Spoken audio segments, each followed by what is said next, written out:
Hey guys, what's going on? It is Ash here, really excited to share this episode with you. I've been farming my you-know-what off lately, and it's all been just with goblins and giants. I cook a few of these healers as well, just in case I want to do a queen walk if my queen is up.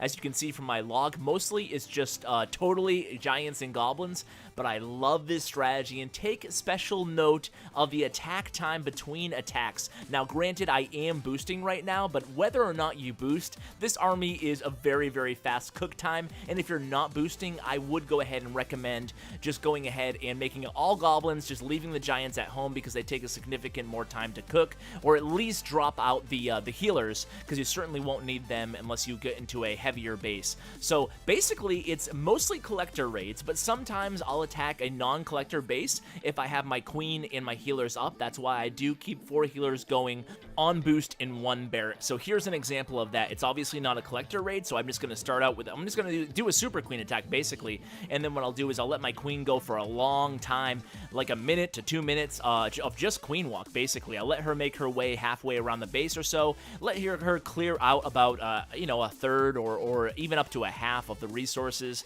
and then I just go ahead and improvise with the giants and the goblins. Now when I deploy the goblins and the giants, it's really, really easy, guys. I'll do a couple live attacks after I show you a few replays, and I'll show you how I cook the army in terms of what I put in each barracks, but this is a super fast and super effective strategy, and it really has a little bit of flexible areas. So you guys, if you want to use all goblins, you can make that work. If you want to use all goblins in a few giants like I do, you can make that work. If you want to add the healers and do some improvised queen walks in there too, that's absolutely brilliant as well. So I think this is definitely the fastest way to get loot if you're available to just continuously play, because your army is really ready within 5 minutes of your previous attack. And obviously with these elongated queen walks here, you can see that, you know, I'm not even using any troops really. I'm using like 1 or 2 giants and a few goblins, so that way my goblins are ready to go on the next attack. Sometimes I'll go in with only, you know, 40 to 60 goblins and a few giants and just wait for a collector raid like this,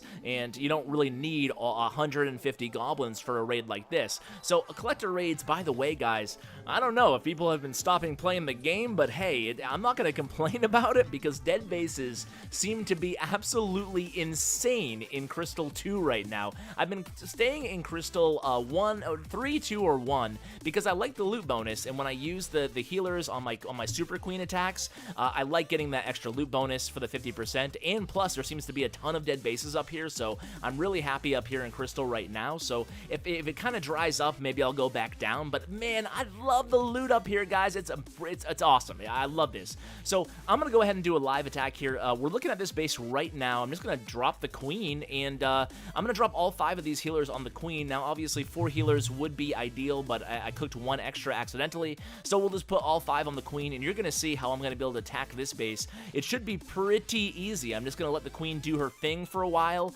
and then once she gets stuck on a wall, because there's not enough buildings on the outside of this base, so once she busts her way inside, I'll just start funneling in my giants, and then I'll wait for a bit, and then I'll jump into the core, and then I will unleash the goblins, guys. So this is gonna be awesome here. So a lot of loot available, and I do plan on using probably 2 rage spells and a jump spell here. I'm gonna just be patient as we take care of this barbarian king. Plenty of time with this strategy. You're gonna see, if I can funnel this correctly, it's gonna be like a million goblins in this core under rage, and you're gonna see it burn down, including the town hall and the clan castle, which I suspect have a little bit of loot in it as well. So let's see.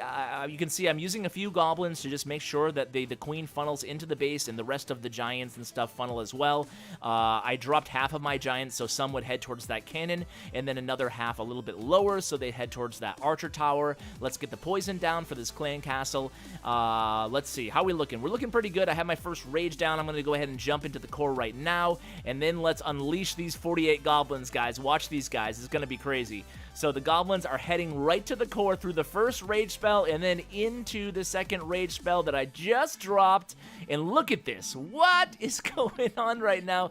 You know what? Just using giants and goblins, I'm absolutely destroying this base. It's beautiful, guys, and it's very fast. I mean, I've gotten full, so I've gotten almost, well, not almost, in 40 minutes of farming so far. That's how long I've been playing right now. I've gotten just shy of 12 million resources. Gonna be honest with you guys, I love farming using Super Queen and heavier armies like P.E.K.K.A.s and stuff for Dark Elixir, but if you can play, if you have the time that you don't, I like farming the other way that I brought you guys before with the P.E.K.K.A.s and the Super Queen, because usually I'm farming for Dark Elixir and I'm at work where I'm not able to be at my device for an hour plus at a time.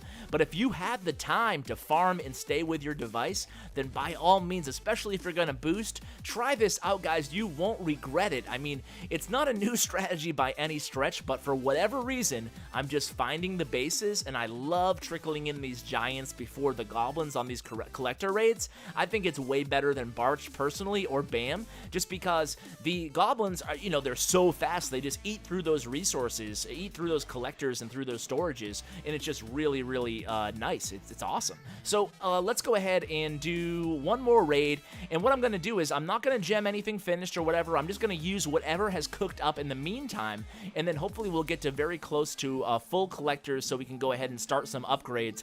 I do need to upgrade my my archers on this account still. I still have the level 5 archers. It's kind of embarrassing. So let's go ahead and cook this up. You can see that I have 2 barracks all full of goblins. Let me just thank Cal here and thank EMV. I still thank my clanmates, even if I'm recording. What dedication is that? What a clanmate, if I can just toot my own horn a little bit. So 2 barracks full of goblins, guys. 1 barrack full of healers, and then your last 4th barracks is going to be full of giants. So that's how I cook the army, and then I usually bring 1 jump spell and 3 rage spells, but I barely ever use my spells. I just happen to use them on that last attack, but if you go back and look at my attack log, you'll see that maybe 2 or 3 times throughout those 15 attacks I used my spells. So this is a good raid here, and we don't have a full army. We only have 7 giants and 58 goblins, so I'm just going to trickle in these giants over here, provide a nice little meat shield. When you drop your giants, guys, just make sure you delay a little bit before you drop the goblins, because you want to make sure they attract all the defensive attention, because those goblins move fast and they'll move in there. So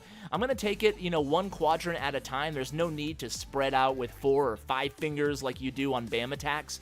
You have the giants to soak up a lot of this defensive attention, so you can just go ahead and trickle in the giants like I'm doing right here. This is going to be a nice money area right here. So let's do 1 giant and then just trickle in these goblins, and that's going to be done. And then there's 2 storages left, so we have 2 giants and 5 goblins. I'm sure they'll get the job done. So 2 giants. I should have saved a few more goblins for these last 2 gold mines here, but it's gonna happen anyway. And that's it, guys.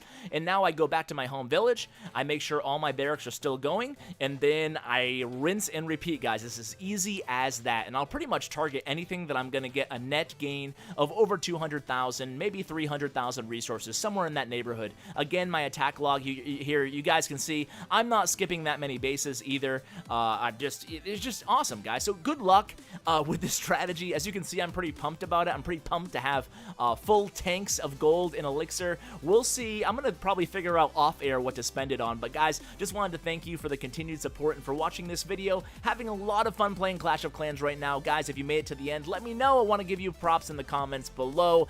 Guys, thanks so much for watching, and as always, take care, guys.